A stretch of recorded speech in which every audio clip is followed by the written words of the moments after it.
One fateful night, 3 lives lost, speed, booze, darkness, and disaster. Tonight, as investigators reveal what they found inside his mangled boat, we're now getting the final word on the tragic death of Jose Fernandez and who's to blame.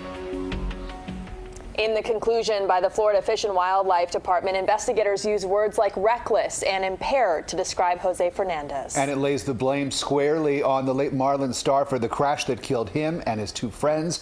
CBS 4's Silva Harapetian is live at Marlins Park to piece it all together for us. Silva. Good evening. This report, a 46-page report, details just how the boat crashed and what happened, all of the details of what happened after the crash, but it does not answer the questions as to why Jose Fernandez may have been upset that night. There are, however, references in this report to text messages from his girlfriend and his other friend saying that he may have not been in a good state of mind and that he may have needed to be kept cool. But again, in this report, nowhere in here says why. Eerie images of divers moments after Marlins all-star Jose Fernandez's boat crashed into the jetty rocks at Government Cut, killing Fernandez and 2 of his friends. The Fish and Wildlife Commission issued its report saying DNA evidence put Fernandez at the wheel, concluding Fernandez operated the boat with his normal faculties impaired in a reckless manner in the dark of night in an area with a known navigational hazard.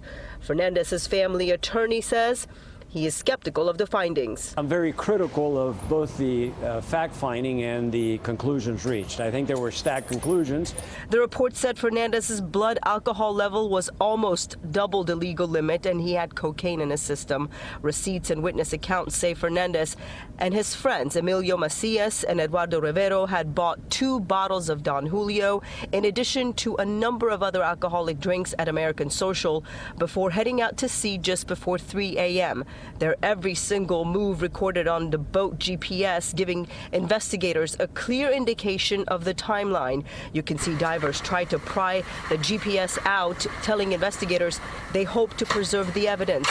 In the report, his attorney told investigators he knew that the pitcher could throw him down and would not be surprised if he was a .2 or something, and described Fernandez as controlling and a hothead, but very persuasive and exuberant. The attorney claims his words were taken out of context. There was a select, as usual, distribution of the lengthy exchange.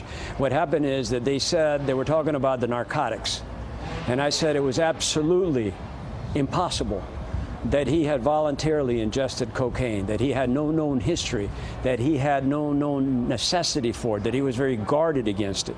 And so one of the questions said, well, but did he drink? And I said, yeah, he can throw them down. The families of Macias and Rivero are suing Fernandez's estate.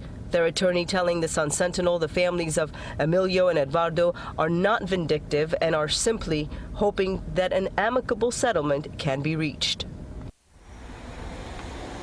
And back here live, the team issued a statement saying, quote, nothing will ever diminish Jose's everlasting connection with Miami, nor can it diminish the love and passion he felt for his family, friends, and all of his fans. We contacted everyone who was named in that report, and the only person we publicly heard from was the Fernandez family attorney, and no doubt this team and his fans still feel the loss.